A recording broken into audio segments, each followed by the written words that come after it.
Hello and welcome. We are just turning 2 o'clock and we're about to begin our webinar with you on imposter syndrome or just awareness. And thank you so much for making the time this afternoon to join us. I know some of you will already know us. Many of you know us already, which is lovely. It's nice to see you back with us.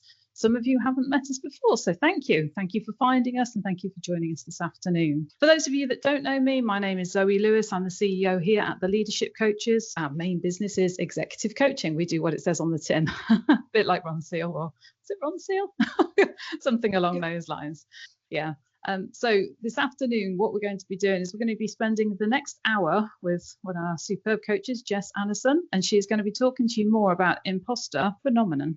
So you might have noticed we advertised it under imposter syndrome. The reason we advertise it under that is because when people come to us for coaching and they say, oh, I'm stepping into a board role and I'm a bit nervous and I've got imposter syndrome, because it's still the common word that we use to describe it, but it's not a syndrome. And I'm sure Jess will get more into that as we go forward. So I'm going to hand over to Jess. I will be in the background. I will also be opening up the Q&A. So please put in your questions whilst we're going through the session.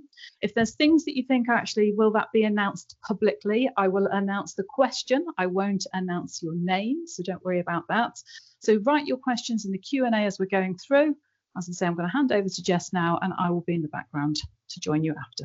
Thank you, Jess. Lovely. Thank you so much, Zoe, and welcome everybody here today. I'm really thrilled to be here talking to you about imposter feelings. So let me just bring up my slides. Hopefully those will be appearing on your screen any second now. We're talking about imposter syndrome, or as I prefer to call it, imposter phenomenon. And we're asking today, is it real or is it just about awareness? How can we use these imposter feelings that are so natural that most of us, probably almost all of us on this call today, if you've made the effort to join the call today, you've probably got an interest in this and probably you've experienced it yourself. How can we rethink those feelings and shape how we show up to our senior leadership roles confidently and authentically? So, as Zoe mentions, my name is Jess Anderson, and I'm an executive coach and facilitator, and really thrilled to be an associate coach for the leadership coaches. I've been doing this kind of work for 5 or 6 years now, but prior to that, I had a 16-year career leading organizational change, major programs across a number of different sectors. I was director of change and improvement at a large university. Really interesting experiences through my career, leading bigger and bigger teams, transforming organizations. I'm also a champion or perhaps an activist for what's called positive psychology, the science of flourishing, thriving, where your work and your career is something that really you find fulfilling and energizing, not just getting through the week, but actually really bringing your best self to work and designing and shaping a career that you really love. That really helps when we're thinking about confidence and imposter feelings, and I'll bring some of that positive psychology into what we're talking about today. As well as my career and work hats, I wear lots of other hats, and I'm sure many of you will as well. I'm a wife, a mum, a daughter, and I also occasionally have that imposter hat as well. Perhaps it's meeting a new client and I'm thinking, my goodness, who am I to be coaching them? Look at all their achievements and their accomplishments. They're going to find me out. But also in other circumstances, and I'll bring some of those stories in today as we talk through. In terms of our objectives for the session, we've got 3. The first is that we want to really understand what creates these imposter feelings, the psychological, the neuroscientific foundations behind them, and really importantly, how they differ from low self-confidence and what I'd call normal self-doubt. So we'll think about self-doubt, low confidence and imposter feelings and what the differences are. Might feel quite nuanced, but it's quite important. Secondly, we will think about how we can recognize how self-doubt can both undermine but also enhance our leadership effectiveness, depending on how we interpret and manage it. So we'll not be thinking about it in a binary way. We'll be thinking about the whole spectrum that self-doubt and imposter feelings can impact our careers. And then finally, we will be thinking about how we can act on this. How can we reframe these experiences? And specifically, I'll share some reflective tools, some confidence building practices to help you see them differently deliberately reframe these imposter feelings and as a result lead with greater assurance and authority. I'll be creating some space as we go for you to think and to reflect a little bit. So if you've got a pen and paper handy, that's brilliant. Take a moment when I indicate to jot down any thoughts and feelings that come up. And it might be something that you want to come back to after the session. So perhaps if you can carve out a little bit of time later this week to reflect on what you've heard and what feelings it brought up for you, can be really helpful too. Before we start, let's have a think what this experience is like for us all. In the last 6 months, how often have you experienced self-doubt in how you lead? Take a moment to reflect. There's no right or wrong answers. We've got various people on the call today and we'll all be in slightly different places.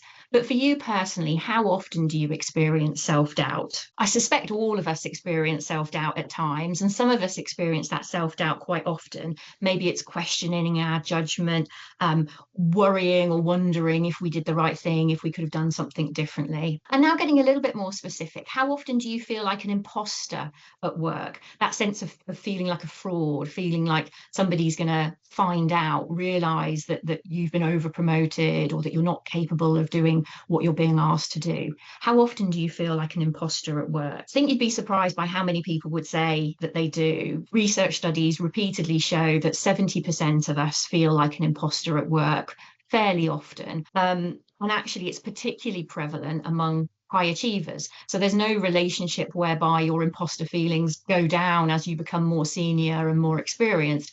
In fact, it's often the inverse, particularly prevalent amongst high achievers, as I mentioned, but also when we're taking on new things, when we're trying something for the first time, when we're stepping into a higher level, when we join the board for the first time, when we move organization, sense of novelty. And the third driving factor is when you're an underrepresented group, when you're a minority group amongst a majority of others. When I think back to my sort of earlier experiences of imposter phenomenon in my career, I think back to the time when I was a Home Office civil servant. This is sort of 20 odd years ago now. And I was often the only civilian, the only female, and the youngest in a group of senior male police officers. So that was kind of, a sort of a series of circumstances that really brought my imposter out. So have a think about some of these driving forces and think about, when do your imposter feelings come up as we go through today's session?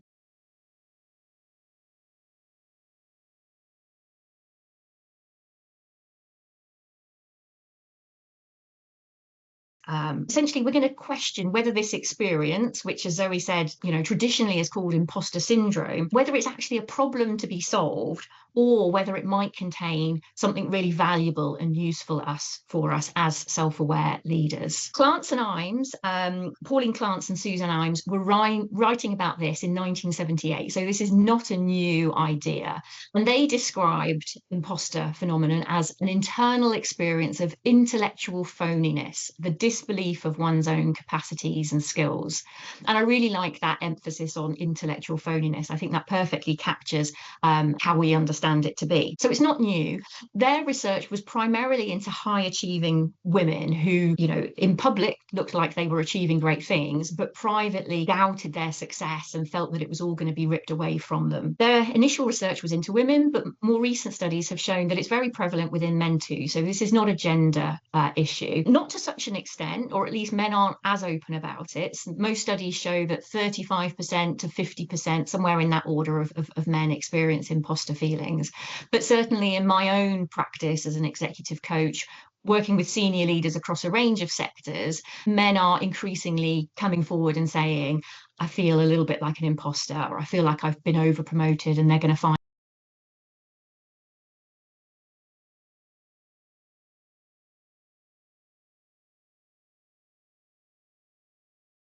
helpful. Syndromes are pathological. It's a sign of a disease or an illness, something that you can't shake off. But actually, imposter feelings are really dynamic. They come and go, whether it's over time, whether it's over domains, whether it's over situations. We can feel super confident running our functional area. And then when we step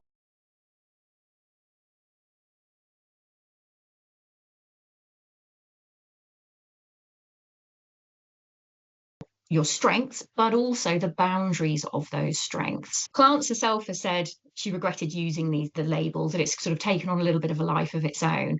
So in my work, I try and talk about imposter feelings or imposter phenomenon. And also I try and encourage my clients to say that they're experiencing imposter feelings rather than suffering from imposter syndrome. Again, it's temporary. It's something that we can mitigate and manage, at least to a certain extent. So what form do they take? Most people, I think, when we think about imposter feelings, will go initially to that, feel like a fraud, they're going to find me out, they're going to find out I'm not really up to the job. So this is a classic thing to think about when we think of imposter feelings.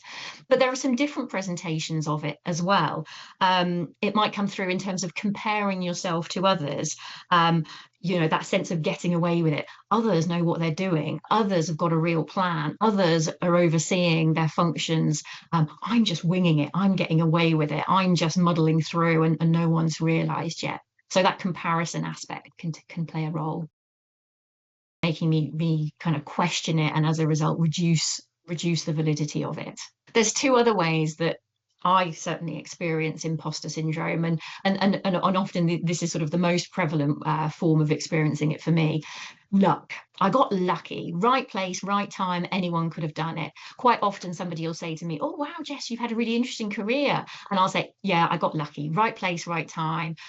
You know, perhaps I was offered a particular project or I took a particular role. Got lucky. You know, it wasn't through my skills or my capability. It was just the stars. It was just sort of circumstance or serendipity." And if I don't discount my achievements to luck, I discount them to hard work. I only achieved it because I worked so much harder than everybody else. I only achieved it because of my work ethic and the fact that I was persistent and determined, again, as opposed to my skills and achievement.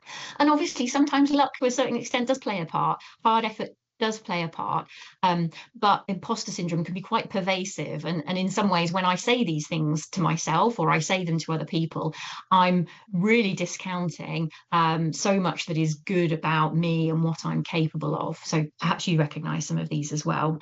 And the last one is that sort of attributing your success to your character rather than your capability. Yeah, I got the role because they liked me, not because I was the best candidate. And again, character is really important. Personality, getting on with people, having rapport, building relationships is super important. But if you find yourself saying these kind of things about your career, it might be your imposter talking. So take a little moment and think about which of these feel familiar. Do your imposter feelings present in one or more of these things? In one or more of these ways. And then think also about when these imposter feelings materialize. What situations are you most likely to experience this?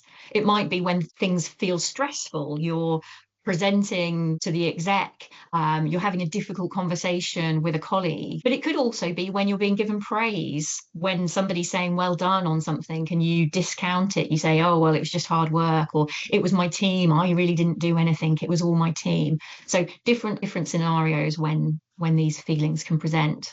And sometimes it's different stakeholders,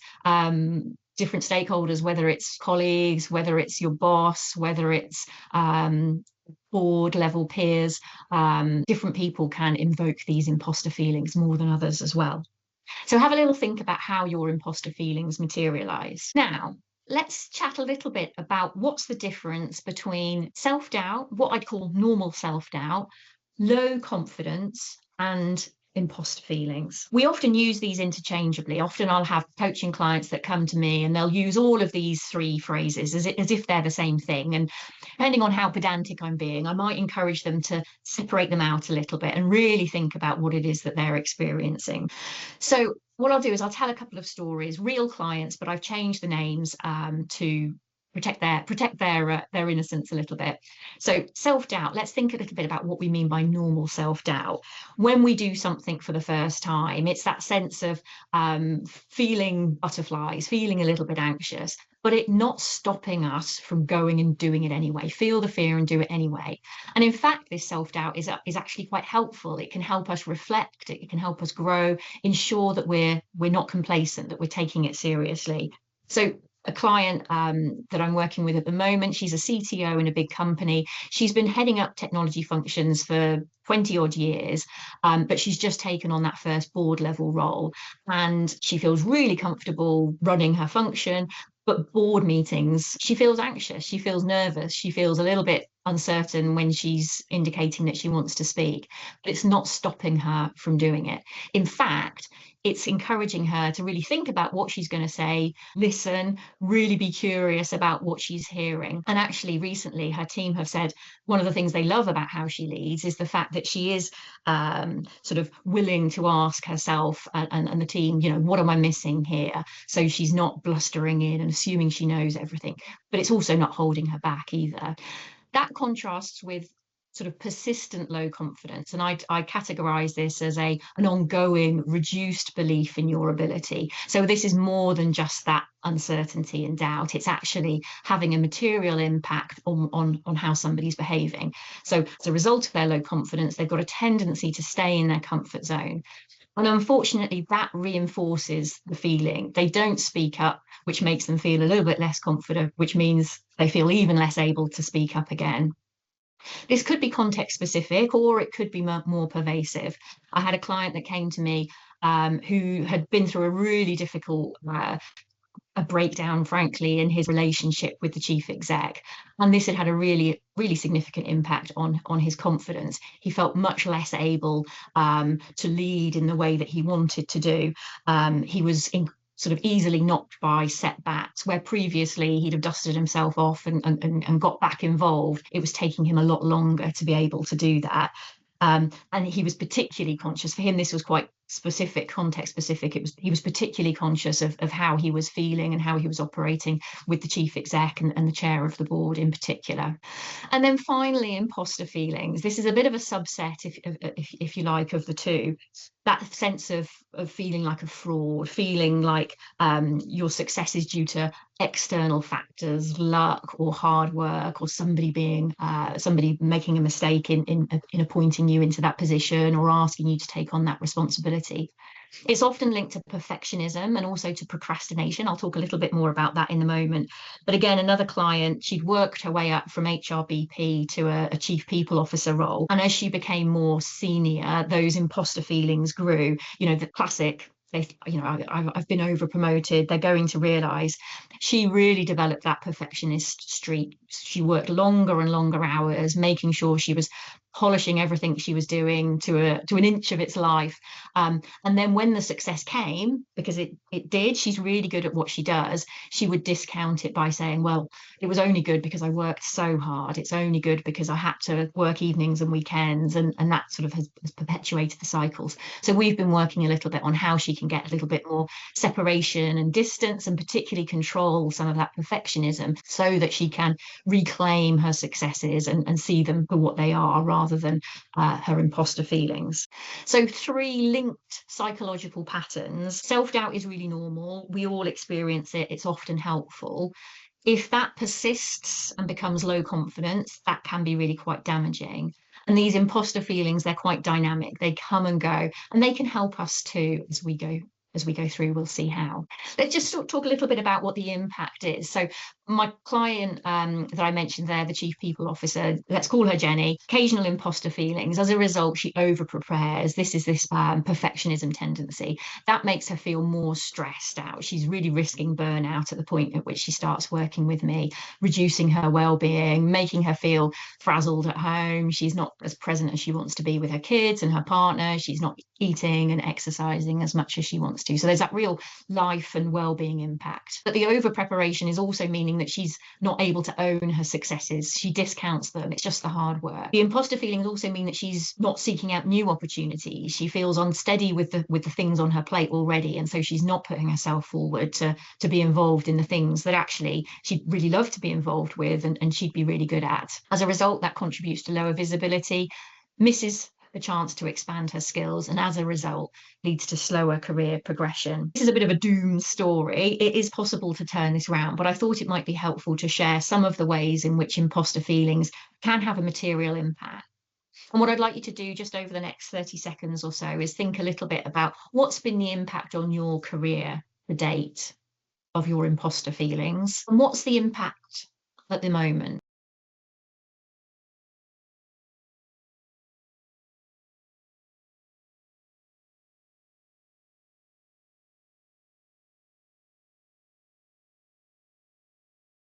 About imposter feelings. Why does this happen? Essentially, imposter feelings, they activate our threat detection systems in our brains, our amygdala. Daniel Goleman calls this an amygdala hijack, that fight or flight response. Now, in the old days, our fight or flight, our amygdala was activated by genuine threats to our safety, you know, the saber-toothed tiger or the wolf or hunger or whatever it might be. Nowadays, thankfully, we're not at risk of being eaten alive, but these I guess social and work-related threats are now what triggers it. Conflict in meetings, stakeholders that are difficult or put us down, fear of seeming foolish, fear of making a mistake. Those things are now the things that trigger our amygdala. And when that amygdala is hijacked and we're thinking, fight, flight, it's really hard for the rational part of our brain, the prefrontal cortex here at the front. It's really hard for that to engage in rational thinking, applying reason, thinking through different options. And that's why we can spiral quite quickly if we don't enable our prefrontal cortex to get involved. And even the prefrontal cortex, the helpful bit of our brain, sometimes that isn't always wholly helpful when it comes to imposter feelings, because actually our brains, our prefrontal cortex, they hold us to higher standards than we would hold other people. So that sense of comparing to others is actually being precipitated a little bit by our own brain. There's a bit of an asymmetry in how we see ourselves versus how we see others. That links to one of those presentations of the imposter feeling, you know, others know what they're doing, I'm just winging it.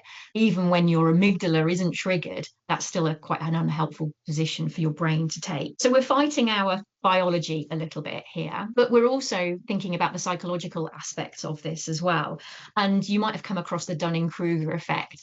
People with low competence often overestimate their abilities, while those with high competence tend to underestimate theirs. We spoke at the beginning about how actually imposter feelings are more likely to be associated with high achieving people.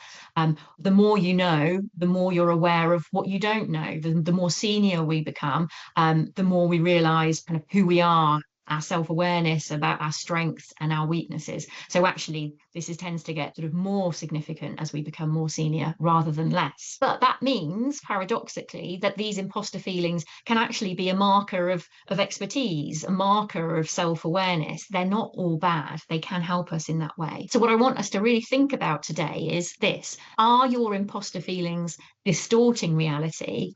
Or are they reflecting, you know, a realistic appreciation of complexity and stakes? I imagine you all have big jobs, significant responsibility, taking difficult decisions that have an impact for the companies and organizations that you work for. Perhaps it's just a realistic appreciation of what you're grappling with. And as long as your imposter feelings are more on the spectrum of that realistic appreciation, that's great. If they're distorting reality, that's perhaps unhelpful for you, and we can think about how we adjust that. So I've talked a little bit about this sense of, you know, self-doubt both undermining and enhancing leadership. So let's think, and you might even want to draw this as a spectrum, draw a horizontal line on your page and label the left-hand side unhelpful self-doubt and the right-hand side helpful self-doubt. And you can perhaps use this spectrum as you go over the next few weeks, months, to think about, okay, where is the self-doubt on this spectrum? Is it unhelpful or helpful? So let's have a look. These are obviously the very ends of the spectrum. There's a lot of grey and other sort of a grey area in the middle between the two where it might be a bit of both. But to characterize this, I've labeled the two ends of the spectrum. Unhelpful self-doubt is that really chronic self-doubt, undermining yourself, having that constant narrative in your head of, you're not good enough, they're going to find you out, you shouldn't be doing this. And as a result, avoiding risk, staying in that comfort zone, staying silent under pressure. Maybe it's an over-reliance on reassurance, always seeking positive feedback or validation, feeling really uncertain when you're not being given those positive signals from others. And it might materialize as a reluctance to take decisions. If it's helpful self-doubt, we might think of this as calibrated humility. What I mean by that is knowing your expertise and knowing the boundaries of that expertise. So knowing what you're really good at, knowing the strengths that you have, knowing the capability that you have, but also knowing, that's not my strength, or this is the limit of my knowledge. Now I'm going to work with others and bring other voices in to make sure that we're doing the right thing, because I think that's the right thing to do. Helpful self-doubt also means that we're much more open to feedback and challenge. Strengths and limitations I've talked about, and demonstrate that genuine intellectual curiosity. As a result, you're much more likely to be transparent, perhaps show a little bit of vulnerability, which really helps in terms of building credibility and trust. And it helps you be a much more reflective leader as well, because you're thinking in as objective a way as possible about what you're capable of doing, what your impact is going to be. So as you can see, we've got spectrum here, and what I'd encourage you to do, as I say, to draw this spectrum, to use it as a mental model over the following kind of weeks and months, to think about what you're experiencing and where this is on that spectrum. It might be that this is a helpful self-doubt that's encouraging you to be prepared, to think more deeply, to bring in different voices. It might be, however, that it's an unhelpful self-doubt, and actually it's keeping you stuck. It's keeping you playing small unnecessarily. What I'd like you to do, before we move on, just very briefly, that last line, the goal isn't to eliminate self-doubt. Hopefully that's clear in terms of what I'm saying. It's not to eliminate it. It's not to feel always super confident about everything in every scenario. But what it is to move more of that self-doubt from the left-hand column to the right. So what I'd like us to do now is to spend a little bit of time reflecting. I'll give just a minute or two for this. You might want to come back to it after the session.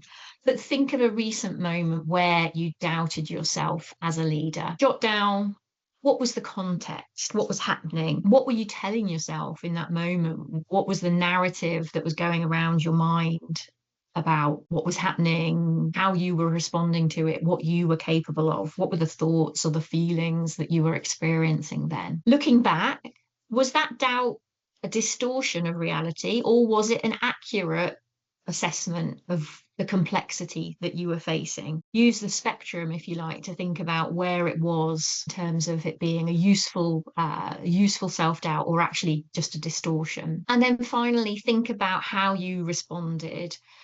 What did you do? What did you not do, perhaps? Did it ultimately help or hinder your response? Take a little moment just to think about these questions, and then take a little bit of a step back and think about what you're noticing as you think about this particular circumstance, your response to it, and what happened. What do you notice about how you react when you're experiencing this doubt or these imposter feelings? So I think certainly for me and the work that I do, I notice that often my self-doubt comes from a place of care. I care about the work I do. I care about the people that I work with. I want it to be useful for them. I want them to get lots and lots of value. And so often when I get that sense of, either butterflies or wondering, oh goodness, am I really the right person to be doing this? It's often from a place of really caring. And so I can notice that and redirect that caring into, okay, reminding myself that I'm good at what I do, that I'm prepared, that I've got tools and resources at my disposal to react if things don't quite go to plan, but that care is the most important thing. Your reflections will be different,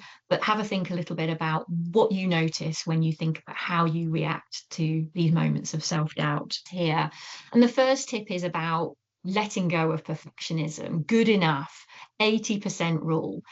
We say this adage to ourselves quite a lot, good enough done is better than perfect. Good enough delivered is much more impactful than perfect, albeit much more delayed. We saw how Jenny, her imposter syndrome encourages her to work really hard make sure everything is absolutely perfect. But actually that then means that she discounts and devalidates her own achievements.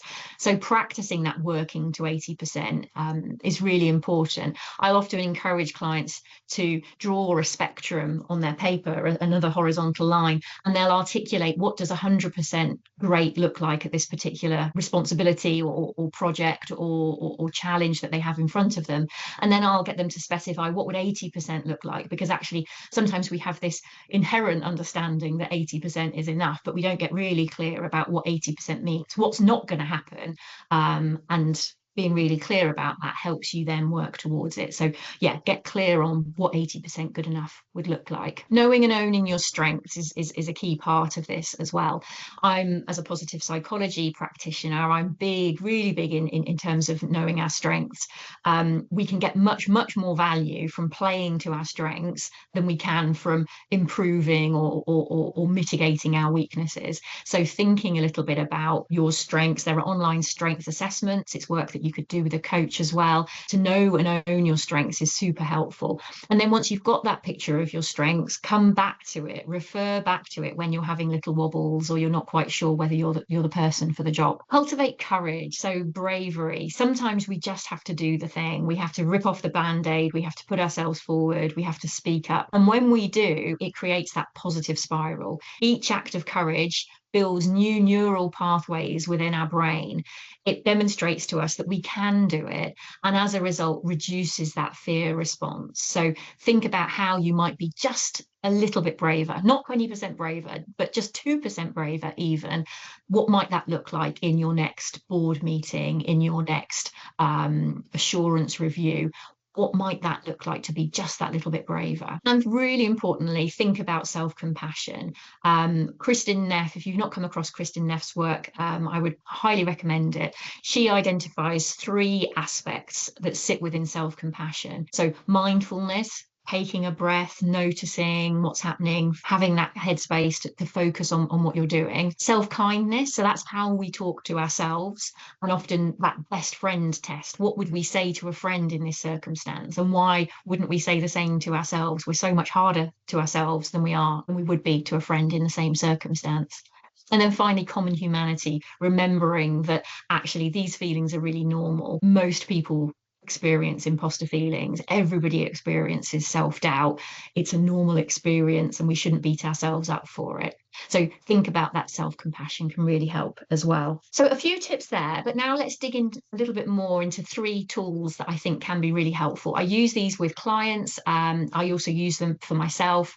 It can even be things that you think about, if you're a parent, you can even think about how you might adapt them a little bit to use with kids and with teenagers as well. So let's jump into that now. We'll spend a little bit of time at the end for Q&A, so please do pop any questions into the box, which so we can see for us later. So the first one is a calibration check. When an imposter thought arises, just taking a moment and asking yourself 3 calibrating questions. And this really links back to that piece from Kristin Neff around self-compassion, because what we're helping ourselves do here is be mindful, not just rushing in with I can't do it, or this is going to be a nightmare, or they're going to find me out, but just taking a breath, thinking through these questions. The first question: is this based on evidence? What's the actual evidence that I'm not going to be capable at this? What's the actual evidence that I can't do this? And what's the evidence that I can? So getting really objective with yourself about what is feeling and, instinct and perhaps slightly irrational, and what is objective evidence. Have I done this before? How did it go last time? What have I learned since? What strengths can I bring to bear? So is this based on evidence? Secondly, again, going back to Neff's work, what would I say to a client, a colleague in this position, a respected colleague, a friend, somebody that you like? If they were in this position, what would you be saying to them? And now say that back to yourself. You'd probably say something that was reassuring, that would remind them of the other difficult things that they've done before. You'd remind them of the support that they have available. You'd remind them of their personal character and their resilience and their ability to do difficult things. So what would I say to a respected colleague in this position? And then finally, what's this doubt asking me to pay attention to. What can I learn from this? What can I take from this doubt? Is it that I'm not quite as prepared as I need to be in a particular area? Is it reminding me that I care? For me, that's really very true. It's reminding me that I care about the work, I care about the outcome that I'm trying to achieve. Is it helping me see that perhaps a relationship isn't quite in the right place? So what can I take and use and optimize as a result of feeling this doubt? And what we're trying to do with this calibration check is, I guess, separate the distortion from the awareness, separate that slightly fuzzy, distorted view of reality from what's actually happening. And that can help us turn that criticism, that doubt, into a useful advisor. It's a little bit like having, a coach or a friend on your shoulder, being able to point you in the right direction or help you sort of navigate something hard.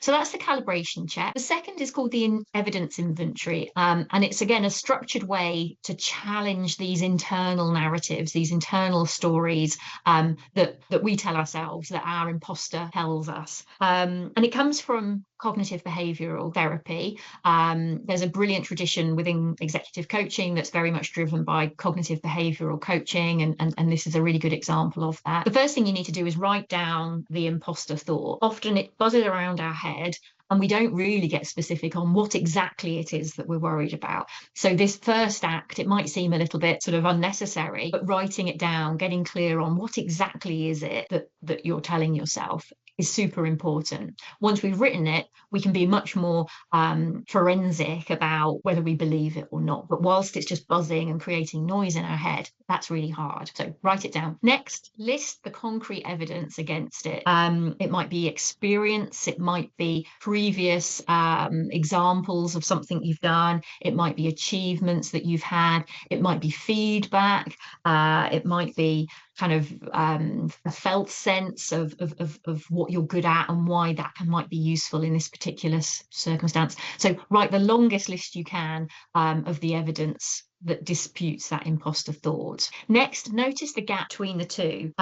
Notice where actually these two things aren't quite right. You're giving an awful lot of time and energy to this imposter thought, but you've got a wealth of evidence that disproves it. And finally, we want to change that imposter thought into a more balanced statement. And again, writing that down really, really helps. When we handwrite stuff in particular, not just typing on a computer, but with a pen and paper, it creates different neural pathways within our brain. We're much more likely to remember it and over time hold it to be true. So that balanced statement is a bit of a reframe, if you like. I'm still developing in this role and I've developed X and Y and Z skill. I'm new to being on the board, but I'm already creating lots of value. So find that more balanced statement that is representative, more representative of where you find yourself and what you're capable of doing. So that might be something that you want to think about after the session. I won't make us do it all here today now, but come back to this and think about which imposter thought you might want to use this for and list out that in evidence. And then finally, the third exercise is to think about your inner critic, not just in a, oh goodness, that inner critic, that voice in my head is saying stuff that's not helpful kind of way, but really get to know them and actually put a name to them, put a face to them, work out what clothes they wear, work out where they live, create a whole little persona around them, if you like. So my inner critic, I will introduce you to her, is a woman called Edna. I developed this with my coach many, many years back. And I find it super helpful now because when my inner critic says to me, I don't think you can do that, or oh, goodness, you're a bit out of your depth, I hear it now as, so she says things to me like, you're not 100% sure you can do it, so stay in your lane, stay in your comfort zone. You probably could have done it when you were younger and had more energy and weren't perimenopausal, but now you are all of those things, Jess. You're old and you're tired and you're perimenopausal, so you probably shouldn't be putting yourself forward for it now. The other thing she says to me is, they're going to realize you're out of your depth. So that's a classic imposter feeling. By putting a name and a face to her, which might seem a little silly, a little bit frivolous, it helps me recognize that it is not me talking. It is not me saying these things. They're not actually true. And actually, she means well. It sounds mean. It sounds pretty unhelpful, but she's trying to keep me safe. She's trying to keep me in my comfort zone. She's trying to keep me safe and not embarrassed and not making mistakes and feeling foolish. So by noticing that it's her talking rather than me, by remembering that she's trying to keep me safe, we can have a much more rational thought of, okay, all right, what's actually true here? Maybe using the other tools that we've just talked about to think about, do I want to listen to her or not? Do I want to stay small and in my comfort zone? Or am I happy to say, you know what, Edna, I hear you, but actually I think you're wrong. And this is why I'm going to go and do that thing, put myself forward for that work, take on that assignment. So spend a little bit of time thinking about your inner critic. It won't be Edna. It'll have a different name. She'll look different. Perhaps it's a he, but think about who yours is and think about how you might want to create a little bit of separation so that you can use what they're saying, but not be ruled by it. I imagine lots of you are bosses and leaders with your own team. So it might be helpful just to spend a minute or two thinking about how to help others who experience imposter feelings, how to help others quieten their imposter. The first thing I'd say is look out for the signals. We've talked about overwork, over preparation. That's definitely a potential signal. Procrastination can also be a signal of imposter feelings, feeling like, oh goodness, I'm not able to do this. And so I'll procrastinate. I'll let the time run out. I'll avoid making that decision. I'll push that decision onto somebody else and not take responsibility for it. Also, uncomfortable reaction to positive feedback. If you're giving positive feedback to somebody in your team and they're discounting it, oh, it was all luck, it was my team, oh, it was just real hard work. Notice that it could be a signal that actually they're not taking credit for, they're not able to claim their own successes. So look for those signals. And if you spot them, there are some things that you can do. The first is to think about how you can set clear expectations of what good looks like. If you're role modeling 80% is good enough for this particular piece of work, then that will be something that they're much more likely to be able to follow and do themselves and for their teams. Sometimes 80% isn't good enough. You want 100%. You need something to be absolutely perfect. So again, setting clear expectations of this project, that doesn't, the 80% rule doesn't apply. We need it to be absolutely gold plated, but being clear on what those expectations are. When you're giving positive feedback, be detailed and specific. Be just as detailed, just as specific in your positive feedback as you are in your constructive feedback. Oftentimes, managers and leaders will go to great lengths. I'm an advocate for constructive feedback. It's a super important part of how we develop. But leaders and managers will often sort of develop examples of where something wasn't quite right and how it needed to be different. But when it comes to positive feedback, they'll just say, good job, keep it up, that was great, keep going, you're fab. I'll tell you if there's a problem, but just crack on in the meantime. And actually, the human brain needs that positive feedback to be just as detailed, just as specific. What exactly was really good? What was it about how I did something that made it so impactful? When you say you've got a good relationship with a stakeholder, what exactly are you meaning there? Refer to their strengths in particular, because that will really help reinforce that feedback and help them believe it. And finally, share your own imposter experiences. This becomes much less scary the more that we talk about it. Certainly in coaching conversations, it's very much an open topic, but I'd encourage you to think about how you might make it more of an open topic to talk about in a work context as well, where you are psychologically safe to do so. Of course, don't make yourself feel kind of unnecessarily vulnerable, but if you are able to share with a more junior colleague the times that you felt like an imposter, that really helps normalize it for people and recognize that this isn't something to be sort of ashamed of, or it's not a deficiency. It's a normal part of work and career and of life. Likewise, role model that self-compassion. If something goes wrong, if you make a mistake, think about how you can role model self-compassion. It's not letting yourself off the hook, but it's also not beating yourself up about it unnecessarily. Towards the end of our hour, I want to make sure we've got, so I just want to leave you with last couple of thoughts. A reflection question: what are you noticing about yourself and how you lead? And what's a small shift you can take into your leadership this week? So reflect on those 2 points.